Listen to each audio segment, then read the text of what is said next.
Halo semua, pernah nggak sih ngerasa akhir-akhir ini kok kayaknya harga-harga makin mahal, terus nilai rupiah juga makin turun? Nah, itu bukan cuma perasaan Anda aja.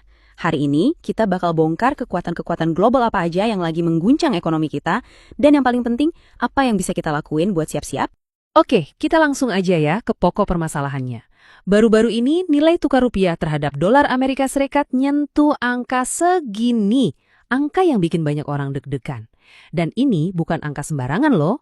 Ini bukan cuma soal angka di layar monitor, ini menyangkut masa depan keuangan kita semua. Jadi, pertanyaannya sekarang, apa sih yang sebenarnya lagi terjadi? Dan yang paling penting, kita harus gimana nih buat melindungi diri? Nah, buat ngertiin situasinya, kita harus sadar dulu nih, ini bukan cuma masalah di Indonesia aja. Ini tuh kayak badai ekonomi global yang lagi datang, dan ada 4 kekuatan besar di belakangnya. Jadi, rupiah yang melemah ini bukan karena satu penyebab tunggal. Bayangin aja, ini kayak perfect storm. Ada 4 tekanan global yang datang barengan. Mulai dari konflik antar negara, harga minyak yang meroket, sampai kebijakan Bank Sentral Amerika. Sekarang coba kita lihat panggung dunianya deh, biar lebih kebayang. Karena ternyata faktor-faktor tadi itu bukan kebetulan loh. Kayaknya ini semua bagian dari sebuah permainan strategi yang jauh lebih besar. Nah, salah satu sumber kita menyoroti pernyataan dari Donald Trump ini, intinya apa? Konflik global yang lagi terjadi ini bukan perang tembak-tembakan biasa. Ini tuh perang gesekan ekonomi yang sengaja dibuat lama. Tujuannya buat ngabisin sumber daya lawan secara perlahan-lahan. Dan dari sini kelihatan jelas banget siapa yang untung dari perang panjang dan harga minyak yang mahal. Ya, 3 negara ini, produsen minyak terbesar di dunia. Mereka yang paling diuntungkan. Nah, di sini ceritanya jadi makin mencurigakan. Menurut sumber ada dugaan manipulasi pasar. Coba bayangin, dalam 45 hari terakhir ada 45 kilang minyak di seluruh dunia dari India sampai Australia yang tiba-tiba kebakar. Kebetulan? Banyak yang bilang ini bukan kebetulan biasa. Nah, semua tekanan yang kayaknya terkoordinasi ini hasilnya satu. Dolar Amerika Serikat jadi super kuat. Dan menurut sumber, ini adalah bagian dari strategi buat mencekik ekonomi negara-negara saingan, terutama Tiongkok. Oke, itu kan permainan di level global. Pertanyaannya sekarang, emang ngaruhnya apa sih ke kita? Ke dompet kita sehari-hari? Nah, ini dia bagian yang paling krusial. Jadi gini, karena dolar lagi kuat-kuatnya dan ada kekhawatiran soal kondisi keuangan negara kita, banyak investor gede dari luar negeri yang narik duit mereka dari Indonesia. Fenomena inilah yang disebut capital outflow. Mereka cari tempat yang lebih aman buat uang mereka. Coba deh, kita pura-pura jadi manajer investasi global, punya duit triliunan. Di satu sisi ada pilihan investasi di Indonesia yang nilai rupiahnya lagi turun.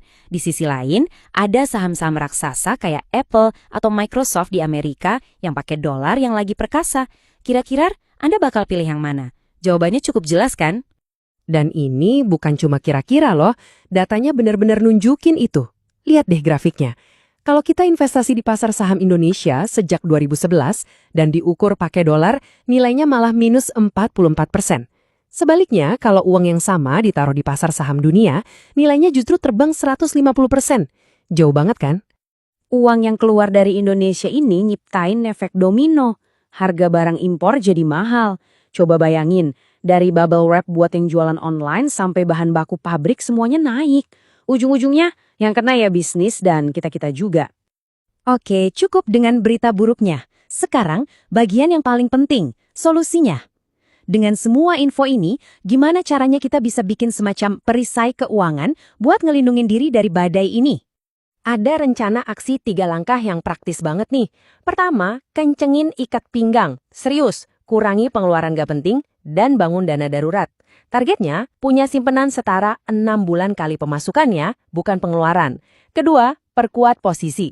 Jaga baik-baik pekerjaan kamu, kalau bisa cari kerjaan sampingan yang bayarannya pakai dolar. Ketiga, atur ulang portofolio keuangan. Ini waktunya buat ngurangin risiko. Jadi, intinya apa? Kita perlu mindahin sebagian aset kita ke tempat aman, yang nggak goyah cuma karena rupiah melemah. Contohnya, obligasi pemerintah yang basisnya dolar, emas, atau bahkan bitcoin. Aset-aset ini cenderung lebih stabil, bahkan nilainya bisa naik pas kondisi ekonomi lagi tidak menentu. Terus, gimana soal saham-saham di Indonesia? Nah, untuk sementara sarannya adalah buat lebih waspada dulu, mungkin untuk 2-3 tahun ke depan. Kenapa? Simpel aja. Selama investor asing masih terus narik duitnya keluar, pasar saham kita bakal sulit buat naik. Terakhir nih, sebelum kita selesai, walaupun semua data tadi kedengarannya serem banget, penting buat kita lihat dari kacamata sejarah yang lebih besar. Dan slide ini jadi pengingat, Indonesia itu bukan negara yang gampang tumbang. Kita pernah lewat krisis moneter 98, krisis finansial global 2008, bahkan pandemi 2020. Kita selalu bisa bangkit lagi. Jadi, kuncinya bukan panik atau takut. Kuncinya adalah persiapan. Yuk mulai obrolin ini sama keluarga, sama teman-teman. Di masa sulit, gotong royong itu kekuatan kita yang paling besar. Intinya, sedia payung sebelum hujan.